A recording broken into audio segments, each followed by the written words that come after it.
Shabbat Shalom, and welcome to 5 Minutes of Torah with a Beth Israel rabbi. This Shabbat, we read Parshat Mishpatim. Parshat Mishpatim is a continuation, essentially, of last week's Torah portion, Parshat Yitro. Last week we read about the reception of the Aseret Hadibrot, the 10 utterances, otherwise known as the 10 Commandments, at Har Sinai. The rabbis understand this, actually, as the reception of all of Torah at Har Sinai. And this week's Torah portion not only continues with that idea, but specifically gives us many, many more mitzvot, many more commandments that help build the concept of halacha, of Jewish law. Mitzvot can be broken into two different types of categories. Mitzvot between us and other human beings, and mitzvot between us and God. Through the fulfillment of mitzvot, we are able to bring kedusha, or holiness, into this world. Not just with the mitzvot that we perform for God, but even the mitzvot that we perform for other human beings, we are able to bring holiness into this world.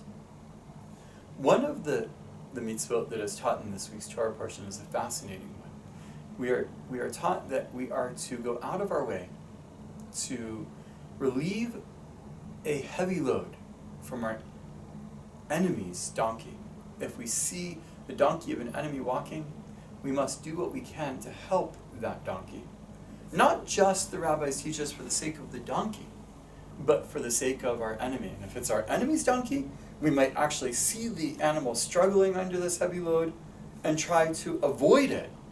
But the mitzvah tells us that we must do the exact opposite. Rabbi Jonathan Sachs, the former chief rabbi of England, explains that we are learning two ideas here. One is that we are to fulfill the law of tsa'ar ba'alei chayim, of treating animals well. But secondly, when the Torah tells us that we're to relieve it of its load, it's not just the animal that we're to relieve of a load, of a heavy load, but it is also ourselves and our enemies. That is, what we're really doing is relieving ourselves and our enemy of the heavy load of hatred that is between the two of us.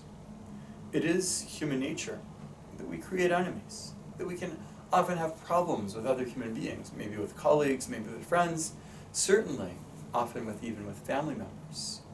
And this parsha is teaching us the need to try to mend those relationships, to do what we can. One of the TV shows that I think many of us have been watching recently on Netflix is this wonderful, fascinating TV show that's come to us from Israel called Shtisel. And this is a TV show that actually has a lot in terms of relationships, in terms of strong relationships, positive and negative, people who like each other, people who don't like each other. And I think that this is one of the reasons that this TV show has become so popular so quickly, especially in our community. Here at Congregation Beth Israel, we'd like to discuss not only the relationship dynamics in this particular TV show, but also elements of what's taking place in terms of modern Israel, and of course the Judaism that is connected to this TV show, and even the pop culture aspects of the TV show. And so I'd like to invite you to join us at 7:30 on the 18th and on the 25th of February as Gaynor Levine and I lead a discussion about this TV show from those various perspectives. Shabbat Shalom.